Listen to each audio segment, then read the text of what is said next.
i7 ગુજરાતનો અવાજ। નમસ્કાર દર્શક મિત્રો, i7 ન્યૂઝ ગુજરાતીની સાથે હું છું આપની સાથે પાયલ બામભણિયા। તો જોઈએ આજના મહત્વના સમાચાર।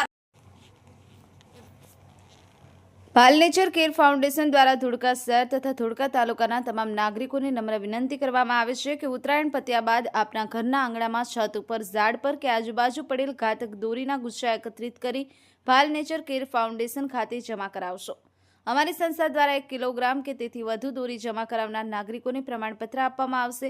જો દોરી જમા કરાવી શક્ય ન હોય તો તેને સળગાવી નાશ કરી દેવા વિનંતી છે, જેથી અબોલ પશુ પક્ષી, પ્રાણી તથા માનવ જીવનને ઘાતક દોરીથી ઈજા ન થાય।